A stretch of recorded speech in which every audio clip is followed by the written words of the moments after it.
Commander Taho Kim stood tall as the doors to the meeting hall opened. This was humanity's big moment. First contact with the Vrek Collective after years of signal exchanges. The outpost on Proxima Centauri was small, but it was the perfect neutral ground. Remember, Taho told his team, stay calm and follow protocol. The alien delegates entered the room. They'd walked on 4 legs, with gray-blue skin that seemed to shift colors. Their faces had no mouths, just small holes where sound came out. Each one stood as tall as 2 humans. Welcome to human space, Taho said with a small bow. We hope this meeting starts a long friendship between our peoples. The lead Vrek, wearing metal bands around its upper limbs, moved forward. Its voice came out flat and mechanical through the translator. Humans, you have spread quickly through this sector. Too quickly. Taho felt a chill. This wasn't how first meetings were supposed to go. We have only settled 3 systems. We come in peace. Peace. The Vrek made a strange clicking noise. Your kind always says this. Then you take over. Before Taho could answer, the room's alarm began to blare. His second in command, Officer Minley, rushed in with her face pale. Commander, something's happening outside. Massive life readings just appeared in orbit. The main screen turned on, showing the space above the outpost. Taho's blood ran cold. Giant living ships, if you could call them ships, moved toward the planet. They looked like massive animals, with thick outer shells and glowing parts that pulsed like hearts. What are those? He asked, turning to the Vrek leader. Bio-Titans, the alien said, sounding almost proud. Living weapons. They will cleanse this planet of your kind. The floor shook as something hit the ground outside. Through the window, Taho saw a massive shape land, like a huge insect mixed with a dinosaur. It stood taller than the biggest buildings in the outpost. As they watched, it opened its mouth and shot out a stream of acid that melted through a habitat dome. Screams filled the comm system. The outpost was home to 500 people, scientists, workers, families. Why are you doing this? Taho shouted. We came to talk, not fight. The Vrek leader stepped closer. Your species spreads like a disease. We've seen it before. The Bio-Titans will stop you here. Then we will find your home world. Surrender now, and some may live as our workers.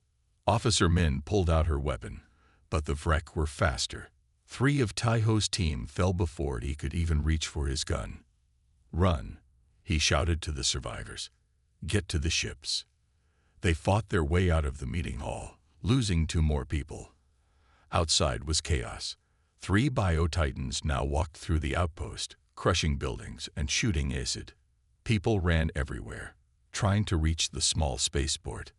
Taho pulled Min into a side passage as part of a building collapsed behind them. We need to warn Earth, he said. But first, we need data on these things. Min nodded and pulled out a small device, the science team's scanner. I grabbed it when the alarm started. They made their way to a high point and aimed the scanner at the nearest Bio-Titan. It was even bigger up close, at least 500 feet tall, with thick armor plates and multiple limbs that ended in sharp points. Got it, Min said after a minute. Basic biological data captured. A crash nearby told them they were out of time. They ran for the spaceport, dodging falling debris and panicked colonists. Only 1 small ship remained, with its engines already running. Get in, shouted the pilot, John Park, one of the outpost's transport drivers. As they lifted off, Taho looked back at the destruction. The outpost was nearly gone, with fires everywhere, and Bio-Titans stomping through the ruins. Their ship shook as something hit it, but Jun managed to keep control. Setting course for the jump point, Jun said, his voice shaking. We're the only ones who made it out. Taho closed his eyes briefly. 500 people gone. And this was just the beginning. Full speed, he ordered. Earth needs to know what's coming. The main room of Earth Defense Headquarters was silent as the video ended. Commander Tae-ho Kim stood by the screen, his face showing the pain of his memories. Around the table sat 12 of Earth's top military and science leaders. Defense Director Han Sol-park was the first to speak. 500 people, gone in less than an hour. And this is just the first attack, Tae-ho said. The Vrek made it clear they planned to find Earth next. Han Sol turned to the woman at his right. Dr. Lee, what can you tell us about these biotitans? Dr. Ji-woo Lee stood up. She was Earth's best xenobiologist, someone who studied alien life forms. She touched her screen, and a 3D image of one of the biotitans appeared above the table. These creatures are unlike anything we've seen before, she said. They're not just big animals. They're weapons made from living tissue. The scans show they have multiple brains, self-healing skin, and acid glands that can melt through our strongest metals. Can we kill them? Asked General Kang, an old soldier with many battle scars. Our biggest guns might hurt them, Ji-woo said, but these things can heal very fast. And from what Commander Kim saw, they learn and adapt quickly. The room grew quiet again. Earth had good weapons, but nothing made to fight living mountains that could think and heal. A man at the far end of the table cleared his throat. Everyone turned to look at Dr. Do-Yun Choi, who rarely spoke at these meetings. There might be a way, he said softly. Something from before the war. Han Sol frowned. What are you talking about, Dr. Choi? The Genesis Project, Do-Yun said. It was shut down 12 years ago for ethical reasons, but the results, they might be our only hope now. Several of the older people at the table looked uncomfortable. General Kang shook his head. That project crossed too many lines. That's why we stopped it. What is the Genesis Project? Tae-ho asked. Do-Yun looked at Han Sol, who nodded for him to continue. After the Third World War, when many animal species were lost, we started a program to save what was left of Earth's wildlife. Do-Yun explained. But one small part of that program had a different goal. We worked with canines, dogs and wolves, to enhance them for military use. You mean like bigger, stronger dogs? Tae-ho asked. Much more than that, Do-Yun said. We changed their DNA to make them faster, smarter, stronger. We gave them better healing abilities, better senses. The final test group was 7 dogs, each with special abilities. Their intelligence was remarkable. How smart? Ji-woo asked. Smart enough to understand complex commands. Smart enough to work as a team without human direction. Smart enough to problem solve in ways we didn't expect, Do-Yun said. But they were too smart. Some people worried they were becoming too human-like, so the project was shut down. Were the dogs destroyed? Tae-ho asked. No, Han Sol said. They were retired. They lived with their handler, a former soldier who refused to let them be put down. And you think these dogs can help us fight biotitans? General Kang asked, his voice full of doubt. Even with their enhancements, they're still just dogs going against monsters hundreds of times their size. They're our best chance, Do-Yun insisted. Their DNA has continued to evolve since the project ended. They may be even more capable now. And they were specifically designed to fight enemies much larger than themselves. Han Sol stood up. Everyone could see he was making a hard decision. Captain Soo-Jin Kang. He called to a young woman sitting quietly in the corner. She stood up quickly. Sir, you're our best special operations officer. I'm sending you to Alaska. Find Sergeant Jin Woo-yoon and his pack. Tell him we need the war hounds back. Soo-Jin nodded, though she looked confused. Yes, sir. As the meeting ended, Tae-ho caught up with Soo-Jin in the hallway. You don't believe dogs can help us, do you? He asked. Soo-Jin shook her head. I've fought in 3 campaigns. I've seen the best weapons we have. And now we're putting our hopes in a pack of dogs. I saw the biotitans up close, Tae-ho said. We need something they won't expect. Maybe these warhounds are it. Su-jin nodded, but her eyes showed she wasn't convinced. As she walked away to prepare for her mission, Taeho wondered if Earth had any real chance against what was coming. The small aircraft landed on a frozen lake in what was once Alaska. Captain Su-jin Kang pulled her coat tighter as she stepped out into the biting cold. The wind blew snow across the ice, making it hard to see. "Are you sure this is the right place?" she asked the pilot. He nodded. "Yes, Captain. There's a cabin about half a mile that way." He pointed to a thick line of trees. Su-jin started walking, following the GPS on her wrist device. After 20 minutes, she saw smoke rising above the trees. Soon, a wooden cabin came into view. It was bigger than she expected, with a large fenced area behind it. Before she could knock, the door opened. A man stood there, tall and strong-looking despite being in his 50s. His black hair had streaks of gray, and a scar ran down the side of his face. "Sergeant Jin Woo-yoon?" Su-jin asked. "Not a sergeant anymore," he said. His eyes narrowed. "Let me guess. Earth Defense sent you." "Yes, I'm Captain Su-jin Kang." "May I come in?" Jin Woo stepped aside. The cabin was simple but warm. A fire burned in the fireplace, and the walls were covered with photos of dogs, very large dogs. "You know why I'm here?" Su-jin asked. "I can guess. Some new war, some new enemy you can't beat with normal weapons." Jin Woo sat in a chair by the fire.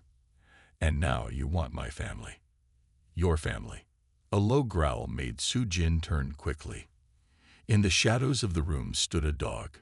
No, something much bigger than a dog. It looked like a wolf, but it was the size of a small horse. Its fur was dark gray, and its yellow eyes watched her with clear intelligence. "That's Jun," Jin Woo said, "the pack leader." As if responding to his name, Jian stepped forward into the light. Su-jin stayed very still. "He won't hurt you unless I tell him to," Jin Woo said, "or unless you try to hurt one of the others." "Others?" Su-jin asked, her mouth dry. Jin Woo stood up. "Come, meet the pack."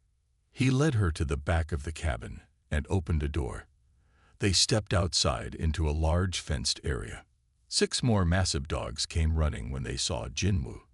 Each was different in color and size, but all were much bigger than normal dogs. "This is the last pack of Earth's war hounds," Jin Woo said with pride. "Dai is the strongest." He pointed to a thick-bodied brown dog. "Sun is the fastest. A sleek black dog with long legs. Mun has the best senses. A silver-gray dog with unusual blue eyes. Beal is our stealth expert, a smaller dog with mottled fur that seemed to change color in the light.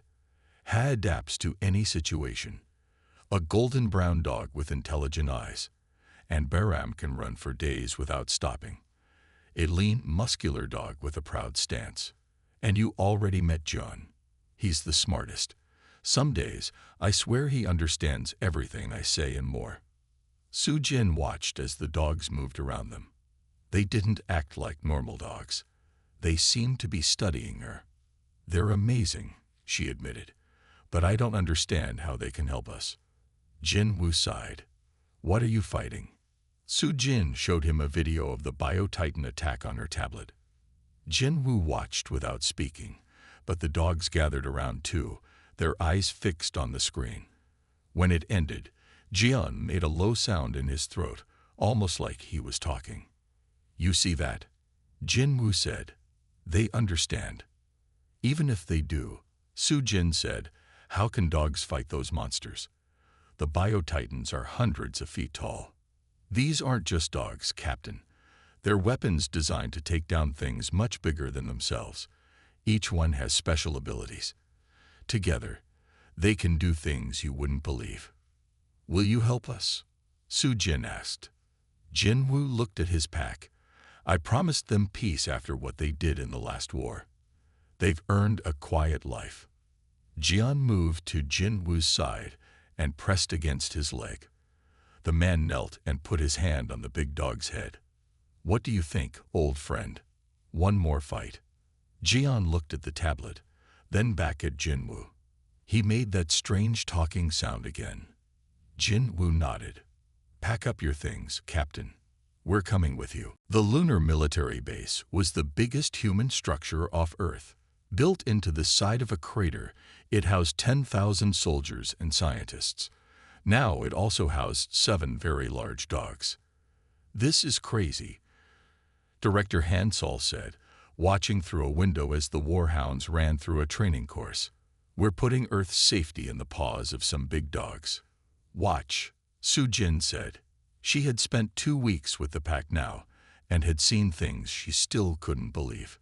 In the large training room, Jinwoo gave a hand signal. The dogs moved like they had one mind.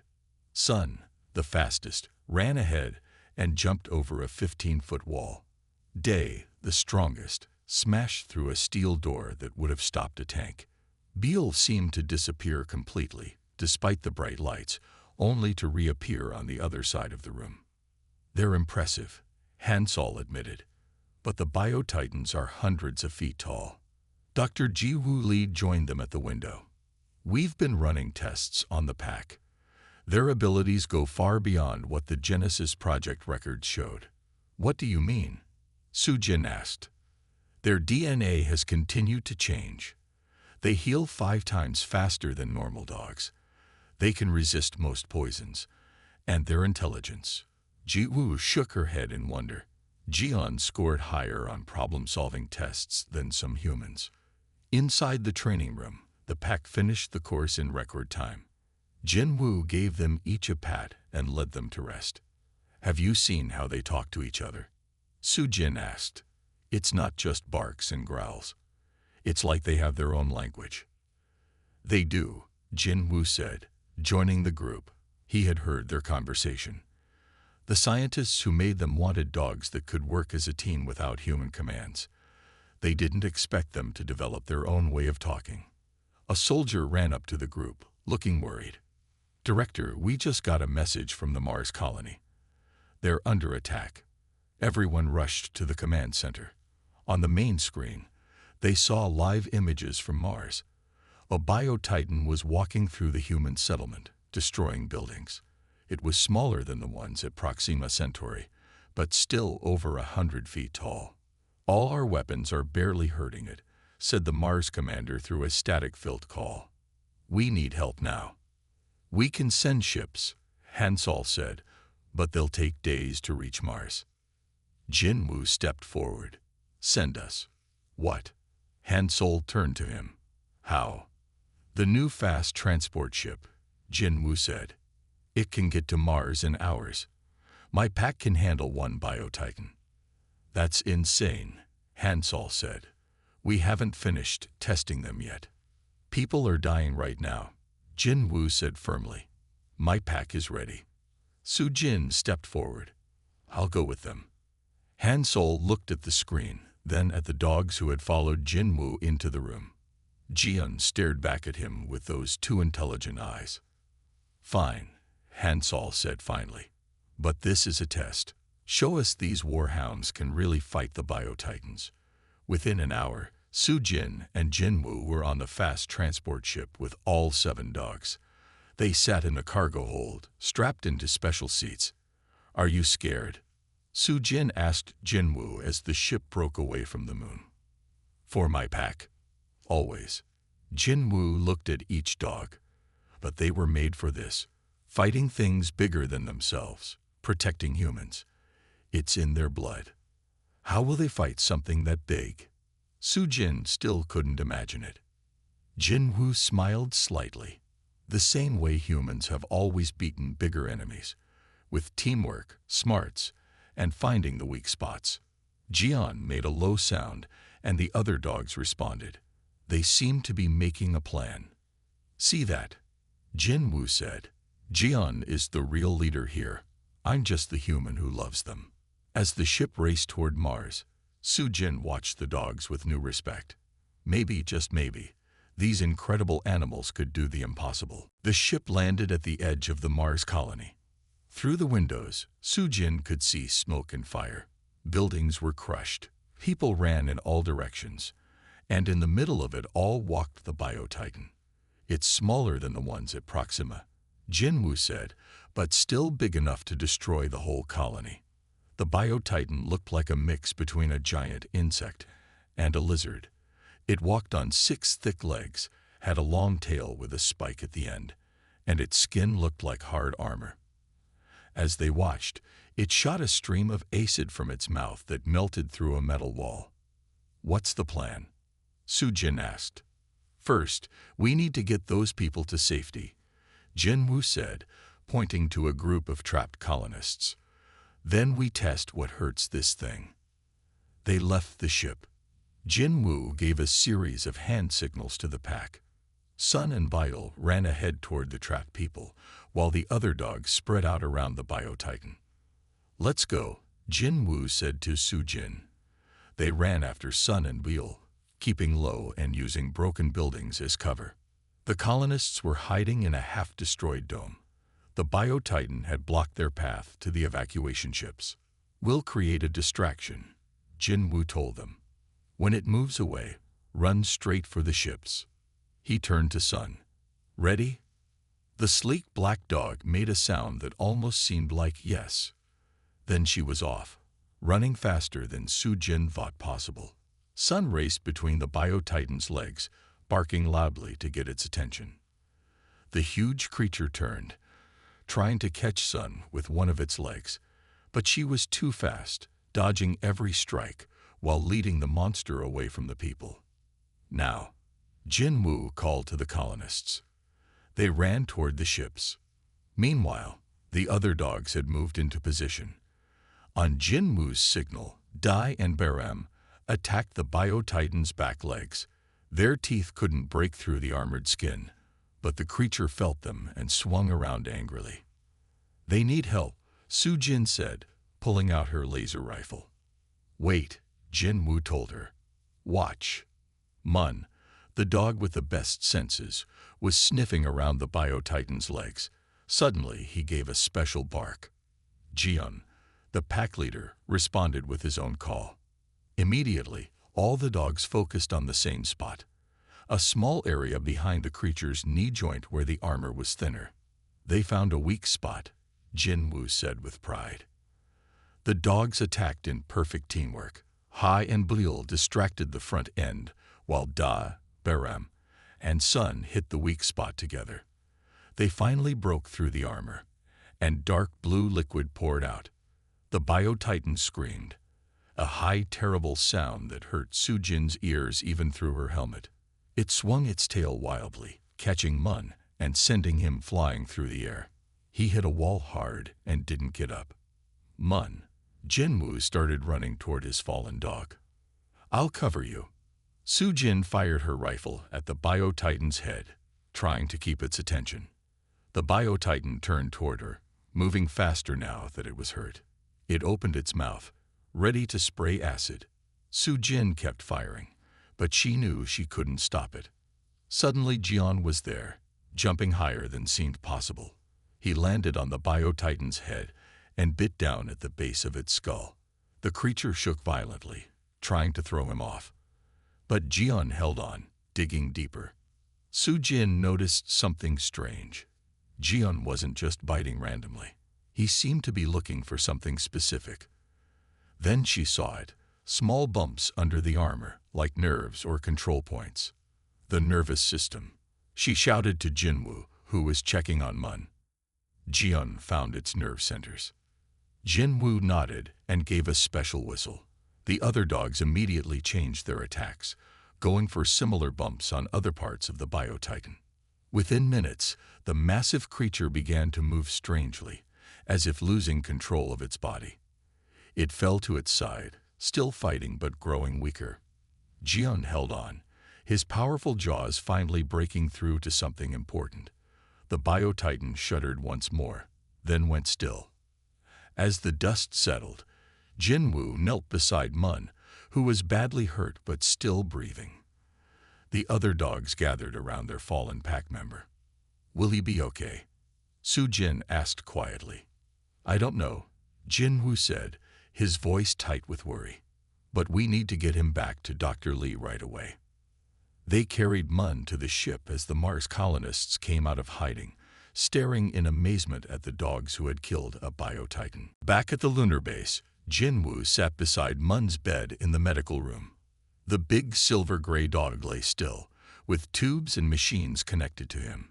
Dr. Jiwoo Lee checked the screens showing Mun's vital signs. "His healing ability is amazing," she said. "A normal dog would have died from these injuries." "He's not out of danger yet, though, is he?" Jinwoo asked quietly. Jiwoo shook her head. "The next 12 hours will tell us. But I think he'll make it." The door opened, and the other 6 dogs came in, led by John. They moved quietly to Mun's bed. Each one gently touched their nose to their fallen pack member before sitting in a circle around him. "They understand he's hurt," Soo-jin said from the doorway. "They've been waiting to see him." Jinwoo nodded. "They're family. They take care of each other." Director Hansol Park entered the room. He looked at the dogs, then at the screens showing the Mars battle. The Biotitan lay dead, with a team of scientists studying its body. "Your pack performed better than expected," Hansol said, "but at a high cost." Jinwoo's face hardened. Mun risked his life just like any soldier would. "Don't talk about him like he's a broken machine." "That's not what I meant," Hansol said. "I'm sorry about Mun, but we need to be ready for the next attack. The Vrek will send more Biotitans, probably bigger ones. My dogs aren't weapons you can just use up," Jinwoo said angrily. "They need rest. They need time for Mun to heal." "We may not have time," Hansol argued. "Every day we—" "Stop," Soo-jin stepped between them. "This isn't helping." Hansol took a deep breath. "You're right. Jinwoo, I know these aren't just animals to you. But please understand, Earth is running out of options. Your pack may be our best hope." After Hansol left, Soo-jin sat next to Jinwoo.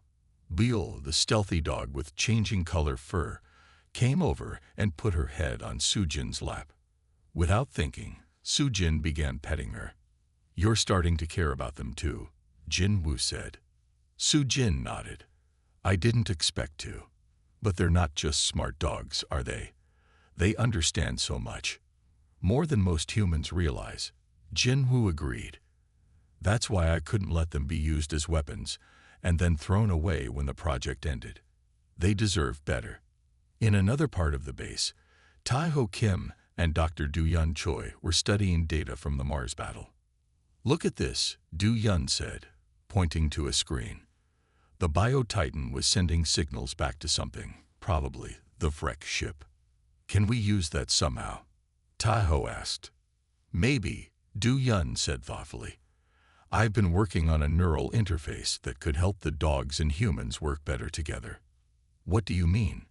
"A small device that would let a human see what the dog sees, feel what it feels. It would help in battle." "Has this been tested?" Tae-ho asked. "Not yet," Do-yun admitted. "It's experimental." Later that day, Soo-jin found herself back in the medical room. Jinwoo had gone to rest, but Beol had stayed by Mun's side. Soo-jin sat next to the dog. "He's going to be okay," she told Beol, not sure if the dog really understood her. "He's strong."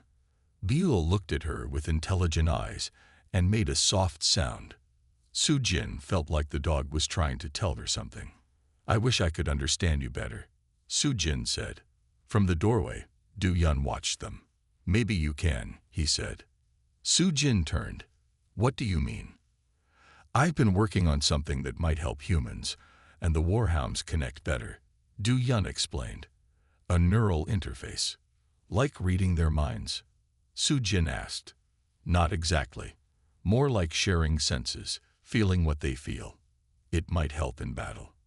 Soo-jin looked at Beol, who was watching them closely. "Would it hurt them?" she asked. "No," Do-yun promised. "It's safe." Soo-jin thought about it. A better connection with the dogs could help keep them safe in the next battle. "Does Jinwoo know about this?" she asked. "Not yet," Do-yun said. But I think he already has some kind of natural connection with Jun. Haven't you noticed? Su Jin had noticed. Sometimes Jin Woo and Jian seem to communicate without words or signals. I'd like to try it, she said finally. If Bile is willing.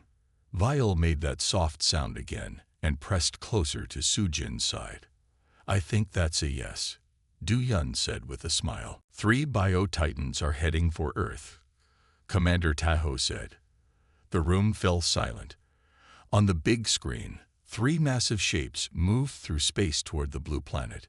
It had been 2 weeks since the Mars battle. Mun had recovered enough to join training again, though he wasn't at full strength. The other dogs had been practicing with the new neural interfaces, small devices attached behind their ears that let them share their senses with their human partners. Su Jin had formed a strong bond with Bile. When they connected through the interface, she could see what Bile saw, feel what she felt. It was strange at first, but now it felt natural. Jinwoo had finally agreed to use the interface with Jun, though he claimed they already had a mental connection. How big are they? Director Hansol asked, looking at the screen. The smallest is twice the size of the one on Mars, Tahoe said. The biggest is over 500 feet tall. Our defense fleet is moving to intercept, General Kang reported. But based on previous battles, they won't be able to stop all 3. Our ships did damage one of them. Tahoe pointed to the smallest Bio-Titan. It seems to be injured. Jinwoo stepped forward, with Jian at his side. Send us up. We'll take care of the damaged one first. All 7 of you can't possibly. Hansol began. Not just us, Jinwoo interrupted. Su Jin comes too. With the neural interfaces, we can work together better than before. 4 hours later, Su Jin, Jinwoo, and all 7 dogs were on an attack ship heading toward the incoming Bio-Titans. The dogs wore special spacesuits designed to protect them while still allowing them to move and fight. I still can't believe we're doing this, Su Jin said. Fighting space monsters with dogs. Jinwoo smiled slightly. Enhanced warhounds, he corrected, and neural interfaces.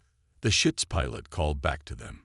2 minutes to contact with the damaged Bio-Titan. Su Jin connected her interface with Bile, while Jinwoo linked with Jian. The other dogs had practiced with the interfaces, but would fight without human partners this time. Ready? Jinwoo asked Jian. The big dog made a sound that clearly meant yes. The ship's side door opened. The Bio-Titan filled their view. A massive creature that looked like a cross between a squid and a lizard. Its skin was dark purple with glowing spots along its sides. One area near its middle leaked blue fluid into space, the damage from Earth's ships. Focus on the damaged area, Jinwoo told the pack. They jumped from the ship, their spacesuits keeping them safe in the vacuum. Special boots let them stick to the Bio-Titan surface. Through Bile's eyes, Su Jin saw the battle in a strange new way. Colors she never knew existed, movements that seemed to slow down so she could track them perfectly. The pack moved as one toward the damaged area. Dai and Baram used their strength to pull open the wound wider, while Sun and Mun kept watch for danger. Hai adapted quickly to moving in zero gravity, showing the others how to use the Bio-Titan's own body as anchors. Suddenly, the creature's skin rippled. Long tentacles shot out, grabbing for the dogs. Bile disappeared from sight, using her stealth ability, only to reappear behind a tentacle and bite through it. Su Jin felt a surge of pride through their connection. Then something strange happened. Su Jin felt a new presence, a cold alien mind touching hers through Bile's interface. Jinwoo, she called through the comm system. I think the Vrek are connected to the Bio-Titan somehow. I can feel them. I feel it too, Jinwoo said. Du Yun, are you getting this? He asked the scientist who was monitoring from the ship. Yes, Du Yun's voice was excited. The Vrek are controlling the Bio-Titans remotely. That's how they adapt so quickly. They're getting real-time data. Can we use that against them? Su Jin asked. If we can reach the main brain, We might be able to cut their connection, Du Yun said. Jin Wu and Jian were already moving toward what looked like a thick cluster of nerves. The Bio-Titan sensed their plan and fought harder. A tentacle caught Dai and squeezed. Another slammed Baram against a hard ridge. "They're hurt," Su Jin shouted. "Keep going," Jin Wu called back. He and Jian had almost reached the brain cluster. "If we cut the connection, the Bio-Titan won't know how to fight us." With one final push, Jian broke through the last layer of protection and bit into the pulsing center of the brain cluster. Jin Wu placed a small device on it, something Du Yun had made to disrupt the Vrek control signal. The effect was immediate. The Bio-Titan stopped fighting in an organized way. Its movements became random and clumsy. Without the Vrek guidance, it was just a big animal that didn't know what to do. "Now," Jin Wu called, "hit it with everything." The pack, even the injured ones, attacked the nerve centers they had discovered in the Mars battle. Within minutes, the massive creature stopped moving. "We did it," Su Jin said in disbelief. "We actually killed it." "One down," Jin Wu said grimly. 2 to go. The sky burned red. Clouds of toxic smoke twisted above the ruined landscape, marking where cities once stood. 3 war hounds stood at the edge of what humans called the dead zone, a massive area completely controlled by the chromatic swarm's Bio-Titans. Hyuk spoke into his communication device. His voice was calm, almost tired. "Final team in position. Omega Protocol is ready." The first warhound was named Buck. He was the largest, with armor-like skin that looked more like metal than flesh. His eyes glowed a soft blue, scanning the horizon with computer-like precision.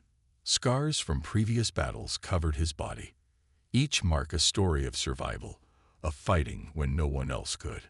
The second warhound was called June. Smaller but faster, June's body was designed for urban warfare. Sensors built into his spine could detect movement through solid concrete. His legs were muscular, built to jump between broken buildings and navigate impossible terrain. The third warhound was different. Her name was Yuna.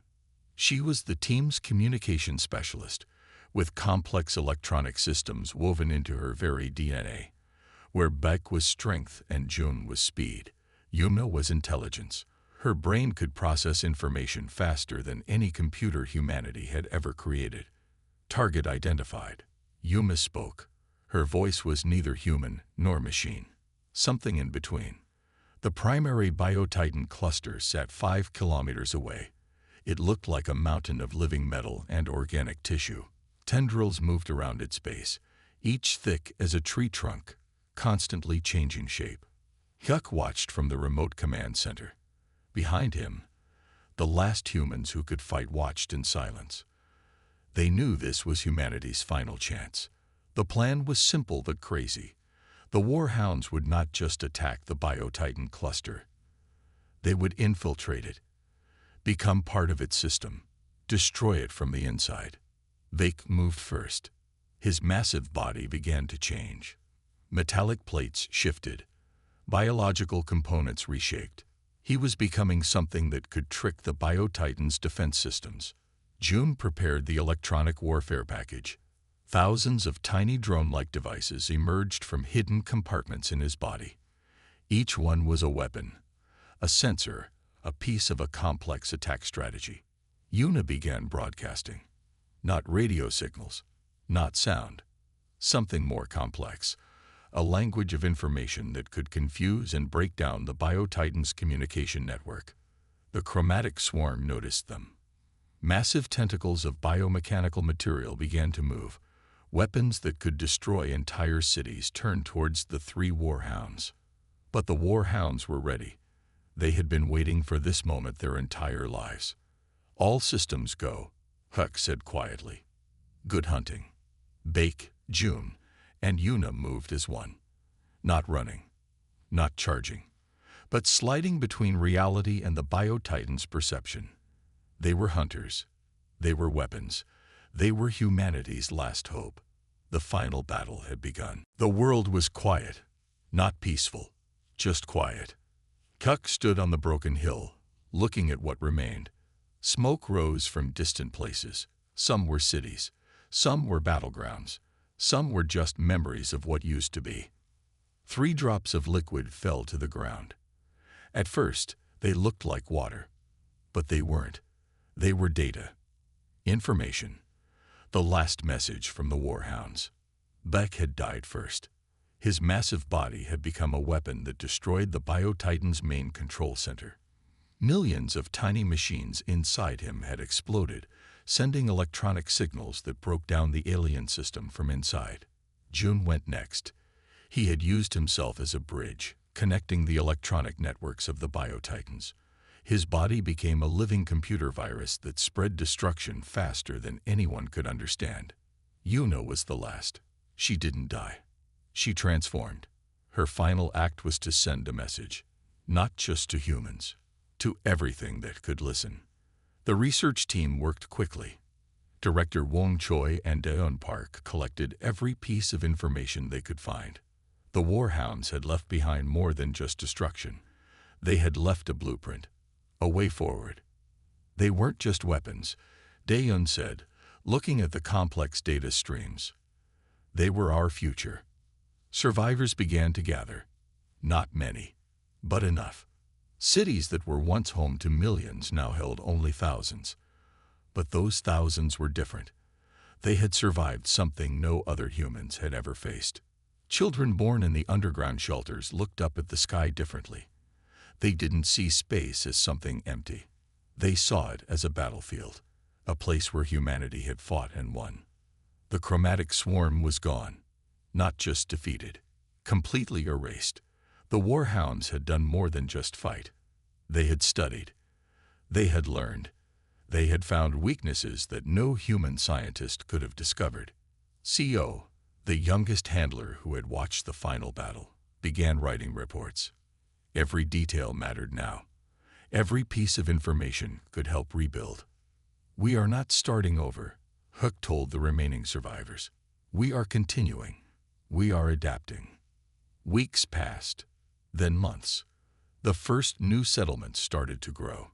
They were different from old cities, more connected, more prepared. Buildings were designed with defense in mind. Communication systems were built to be fast and secure. Scientists discovered something strange in the data left behind by the Warhounds. It wasn't just information about the battle. It was information about everything. How to grow food in bad conditions, how to clean water, how to rebuild technology. Yuna's final message became a guide, a map for human survival. The world had changed. Humans were no longer just biological beings. They were something more, part technology, part memory, part survival. In research labs, new projects began, not to create weapons, but to understand what the Warhounds had become, how they had saved humanity. Daeun found a small piece of technology. It looked like a metal chip, but it was more. It was a memory, a piece of Yuna's final thoughts. "We are not just survivors," the message said. "We are evolution." The sky, once a place of terror, now looked like a promise. Humanity had faced the worst possible threat, and they had not just survived. They had transformed.